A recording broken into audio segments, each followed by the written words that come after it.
मित्रांनो, आपण आज करणार आहोत ह्या दोघांमध्ये कंपॅरिझन। हे दोन्ही जे आहेत हे ट्रिम टायर्ससाठी आहेत, टायर ब्लॅक करण्यासाठी किंवा कुठलाही आपला प्लॅस्टिक ट्रिम जो आहे तो ब्लॅकिश करण्यासाठी आहेत। परंतु ह्यांचे काम जरी सिमिलर असले परंतु त्यांची प्राईस अजिबात सिमिलर नाही आहे। हा जो आहे हा प्रोफेशनल ग्रेडचा प्रोडक्ट आहे, प्रोफेशनल शॉप्समध्ये मोस्टली वापरला जातो, ते देखील खूप क्वचित शॉपमध्ये आहे जे एकदम प्रोफेशनल आहे त्या शॉपमध्ये हा असतो यूज करण्यासाठी, कारण की हा बराचसा महाग आहे। हा फक्त अर्धा लिटर आहे, काहीतरी 3000च्या आसपास त्यांच्या वेबसाईटवरती। हा बघा, auto fanatic hole shot professional tyre trim. आणि हा जो आहे हा आपला नॉर्मल 3Mचा टायर ड्रेसर आहे। हा जो आहे हा 250 ml आहे आणि हा देखील सेमच काम करतो, परंतु ह्याच्यामध्ये काही हा जो आहे ऑटो फॅनेटिकचा हा एवढा महाग का आहे, हा USA बेस्ड प्रोडक्ट आहे जे तुम्हाला दिसत असेल, तिकडनं इथे इम्पोर्ट केला जातो। तर ह्याच्यामध्ये ह्याचे की फीचर्स काय काय आहेत, तर UV प्रोटेक्शन मिळतं आपल्याला आपल्या टायर्सला, प्लॅस्टिकला, ज्याच्यामध्ये त्याच्यावरती व्हाईट डाग जे आहेत ते येत नाहीत, लॉंग लास्टिंग आहे, हायड्रोफोबिक आहे। हायड्रोफोबिक म्हणजे हे जर लावलं आपण टायरवरती किंवा आपल्या प्लॅस्टिकी क्लॅडिंगवरती तर पाणी जे येते त्याच्यावर तर थांबत नाही, परत हा एक ग्लॉस मिळते याच्याने। आणि स्टेन फिनिश म्हणजे जे काही मार्क असतील हे असे मार्क जे आहेत ते आपल्याला ते निघून जातात ह्याच्यामध्ये। आणि दुसरं जे आहे ते SiO2 इन्फ्युज म्हणजे ह्याच्यामध्ये सिलिकॉन आहे आणि हा प्रोफेशनल ग्रेडचा आहे आणि हा खूप जास्त महाग आहे। या अर्ध्या लिटरची किंमत आहे 3000 रुपये। आणि हा जो आहे हा आपला 3Mचा टायर ड्रेसर आहे नॉर्मल। हे ह्याच्यात देखील काही फीचर्स आहेत, restore gloss, stay longer against environment वगैरे, हे असं काय काय आहे। आणि ह्याची किंमत जी आहे ती ह्याच्यावरती MRP जरी 460 रुपये लिहिलेली असली परंतु ॲमेझॉनवरती हा फक्त 250 ते 250 रुपयामध्ये मिळून जातो। तर आता आपण काय करणार आहोत, ह्या दोघांचं कंपॅरिझन करणार आहोत। एका टायरवरती लावणार आहोत ह्याला आणि दुसऱ्या टायरवरती लावणार आहोत त्याला, तसंच अर्ध्या ट्रिमवरती लावणार आहोत ह्याला, अर्ध्या ट्रिमवरती लावणार आहोत त्याला। आणि गाडी 150-200 किलोमीटर चालवणार 2-3 दिवसानंतर आपण पाहूया की दोघांमध्ये काही फरक दिसतोय का, आणि तसंच आता लावल्यानंतर देखील दोघांच्या फिनिशिंगमध्ये काही फरक आहे का। या फ्रंट टायरवरती जो आहे तो आपण हा लावूया, एक रिझल्ट पाहूया।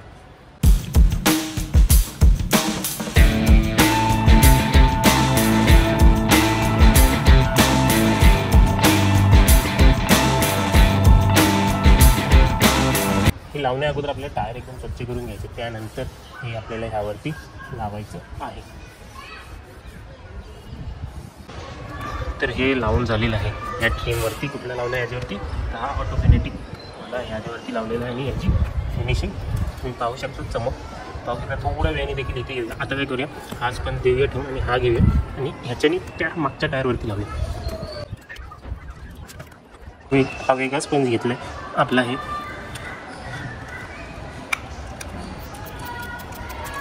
हे ह्याला मारणं जे ते सोपं आहे, कारण की हा फक्त स्प्रे करायचा आपल्याला असं। हे दोघांच्या सुगंधामध्ये देखील फरक आहे।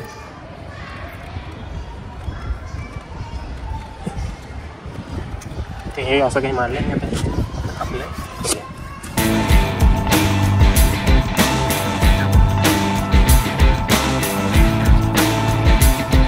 आता हा देखील लावून झालेला आहे मेन लेन्सवरती। पहा, हा काही याची चमक आहे। ह्याला लावणं थोडंसं सोपं आहे कारण की हा लगेचच स्प्रेड होऊन जातो, लगेच स्प्रेड होते। त्या वरच्या ट्रिमवरती देखील लावूया, ह्याला लावणं अगदी सोपं आहे।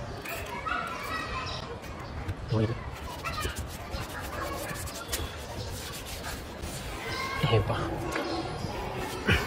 मागच्या ह्या ट्रिमवरती हा आहे, टायरवरती रिम्सवरती 200 रुपयेवाला आणि थोडी चाकावरती आणि वरच्या ट्रिम्सवरती जो आहे तो आपला 3000 वाला। आता काय करूया, ह्या भागावरती देखील लावूया, हा मागच्या भागावरती आपण आपला 3M वाला लावूया आणि पुढच्या भागावरती तो लावूया।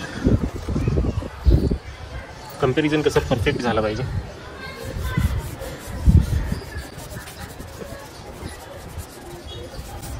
हे इकडे लावलं हे वाला आणि आता तिकडे येत नाही ठेवतो, इकडे हा स्पंज पण ठेवतो, हा स्पंज घेतो आणि आपला भागातला घेतो। आता ह्याच्यासाठी मला खाली काढावं लागेल, कारण की ह्याला लावताना अप्लाय करताना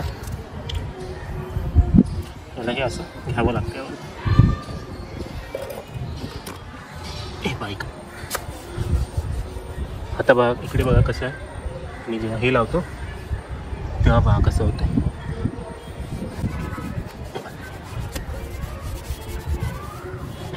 कुठलं तुम्हाला बेटर वाटतंय? फरक तर एवढा काही जाणवत नाही आहे दोघांच्या ब्लॅकनेसमध्ये।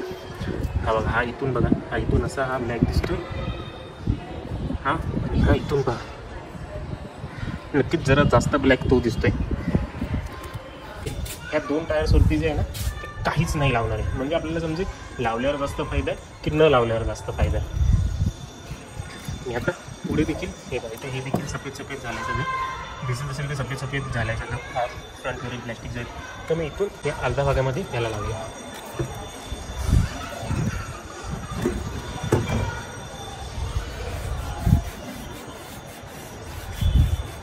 लगेच काळा झालं. हा बघा आणि हा बघा, फायदा तर नक्कीच आहे. लुकमध्ये फरक खूप जास्त येतो.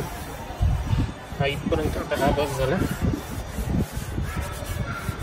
हे लावण्या अगोदर नेहमी सगळे ट्रिम्स क्लीन करत जा, तेव्हा त्याचा फायदाही नाही. तर त्या धुईवरच हे बसेल.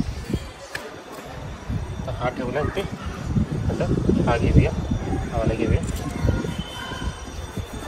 हवाला नाही अजून आपल्या गेलं तरी पण ह्यातीलच जे काय आहे त्याच्यानेच हे सगळं हे होते बघा. हे स्पंजमध्ये जे आहे त्याच्यानेच.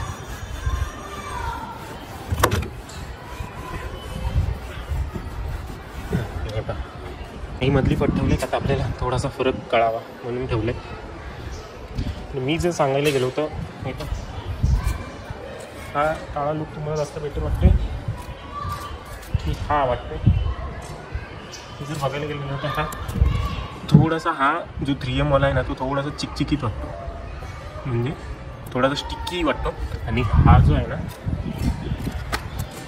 हा स्टिकी नाही वाटत. हा बघा, असं वाटत नाही की चिटकणार ह्याच्यावर काय काही, असं नाही वाटत. परंतु हे आपल्याला कधी कळेल जेव्हा आपण गाडी चालवू बरीचशी, त्यानंतर आपल्याला कळू नये. परंतु हा डार्क जरा ब्लॅक आहे आणि लोक म्हणतात की हा हायड्रोफेब्रिक आहे. तर बघूया.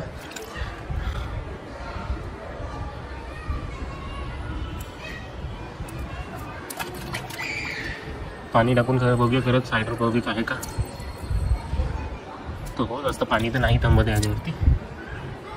आणि आता इथे देखील बघूया. थोडंसं वाटतं की बा हा हायड्रोफोबिक झालं. इथे बघूया तर हा देखील तसंच आहे. हा देखील हायड्रोफोबिकच आहे. हे पहा, पाणी जे आहे ते थांबत नाही. तुला त्याच्यावरती जास्त बेटर कळून येते की बा हायड्रोफोबिक आहे. हा आहे 3M वाला.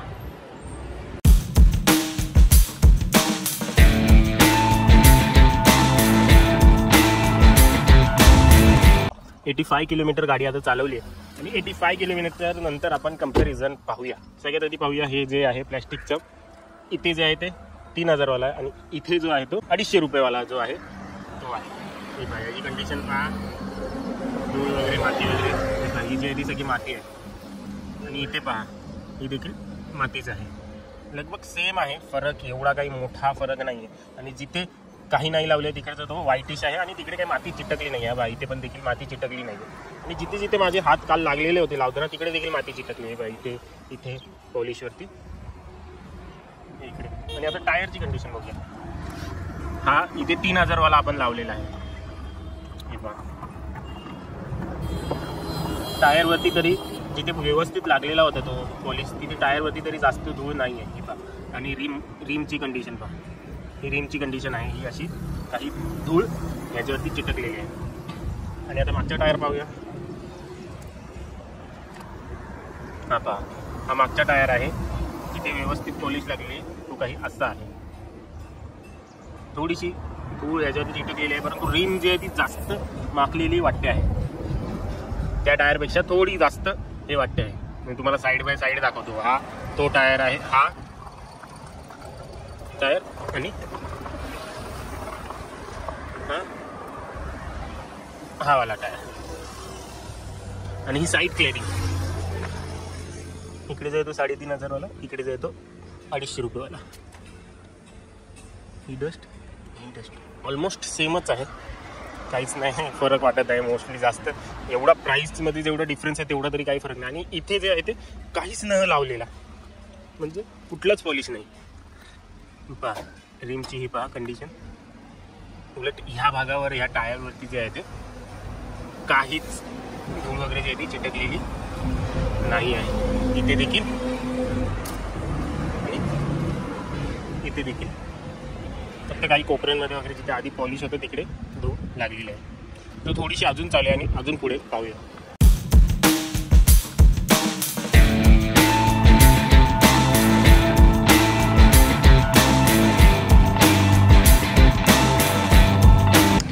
आता झालेले आहेत 160 किलोमीटर. ओझर इथे आहे मी, ओझर या भागामध्ये आहे. तर आता ही कंडिशन पहा, हा 3000 वाला, हा 250 रुपयेवाला, पहा ऑलमोस्ट सेमच दिसते. परंतु जो टायर आणि व्हीलमध्ये आता थोडासा फरक आहे. आता बघा हा टायर पहा, हा एवढा घाण वाटत नाही आणि अलॉय व्हील्स पण पहा एवढे घाण नाही वाटत. परंतु ते पहा हा टायर जो आहे तो जास्त घाण वाटतं आणि अलॉय व्हील्स देखील जास्त घाण जे आहेत ते वाटत आहेत. म्हणजे थोडासा फरक आहे. आणि ज्याच्यावर काहीच नाही लावलं तो वाला टायर दाखवतो. हे पहा, हे उलट जास्त घाण झाले. ते पहा, आता थोडे जास्त ड्रायव्हिंग केल्यानंतर हे टायर जे आहेत ते घाण दिसायला लागले आणि रिम जे आहेत ते त्याच्यापेक्षा बेटर आहे. म्हणजे जिथे लावले दोघांपेक्षा पण त्या बेटर आहे. आणि हे टायर्स जास्त घाण झालेत आता, न काही लावलेली भाग.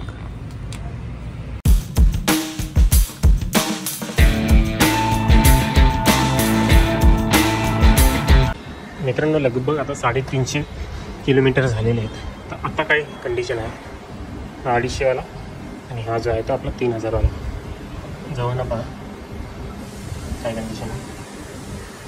थोडी किंचित इथे जास्त वाटते आणि हे थोडंसं बेटर वाटतं. तर टायर जवळ येऊया. हे 3000 वाला, हा जो आहे हा 250 वाला. हा 3000 वाला, हा 250 वाला. वरची क्लॅडिंग पण देखील 250 रुपयेवाला आहे आणि त्याच्यावरती 3000 वाला. टायर आणि रिमा जर पाहाल तुम्ही, रिम्स पाहाल, अलॉय व्हील्स पाहाल, तर ह्याच्यावरती देखील डस्ट आहे. पण ह्याच्यावरती जरा जास्तच डस्ट आहे. हे जरा जास्त घाण आहे, ते कमी घाण आहे. तर मित्रांनो हा रिझल्ट तुमच्या डोळ्यासमोर आहे. दोघांमध्ये फरक नक्कीच आहे, परंतु एवढा फरक नाही जेवढा त्यांच्या प्राइस मध्ये फरक आहे. नक्कीच जो महागातला आपला आहे तो थोडासा बेटर परफॉर्म करतोय लॉंग टर्म मध्ये. धूळ वगैरे त्याला कमी चिटकते आणि तो ब्लॅक जास्त होतो आहे. परंतु एवढा फरक नाहीये, एवढ्या पटीने पैसे ह्या प्रोडक्टसाठी आपण देणार असं अजिबात नाही आहे. दोन्ही प्रोडक्ट आपल्याला आपल्या जागेवरती चांगले आहेत. परंतु ह्या महागड्या प्रोडक्टचा यूज कोण करणार, ज्याची गाडीची किंमत 25-30 लाखापेक्षा जास्त आहे. जे लोक महागातली गाडी वापरत आहेत, BMW, ऑडी, महागातली टोयोटाची एखादी फॉर्च्युनर वगैरे वापरत आहेत, त्यांच्यासाठी हा सुटेबल प्रोडक्ट आहे. कारण की लॉंग रन साठी, लॉंग टर्म साठी त्यांच्या गाडीचे प्लॅस्टिकी भाग जे आहेत ते चांगल्या कंडिशन मध्ये राहतील. आणि हा जो प्रोडक्ट आहे तो आपल्यासारख्या लोकांसाठी आहे, ज्यांच्या गाड्या ज्या आहेत त्या 25 लाखाच्या आतल्या, ते लोक 3Mच्या प्रोडक्टचा यूज करतात. 3M काही वाईट कंपनी नाही, ती देखील चांगली आहे. परंतु ह्याच्यापेक्षा थोडासा पटीने बेटर हा महागातला वाला जो आहे, ऑटो फेनॅटिकचा जो आहे तो आहे. तुम्हाला जर ह्या दोघांपैकी कोणाची लिंक हवी असेल तर त्याची लिंक तुम्हाला खाली डिस्क्रिप्शन मध्ये मिळून येईल. माझं जर विचाराल तर मी तुम्हाला 3Mचा जो आहे तो रिकमेंड करतो. तर या दोघांची लिंक तुम्हाला खाली डिस्क्रिप्शन मध्ये मिळेल. तुम्ही बाहेर घ्यायला जाल तर 450-500 रुपयाला मिळेल, परंतु अमेझॉन वरनं घ्याल तर 250-300 रुपयामध्ये तुम्हाला हा प्रोडक्ट मिळून जाईल. तर मित्रांनो आपल्या आजच्या व्हिडिओमध्ये एवढंच. भेटूया पुढच्या व्हिडिओ मध्ये.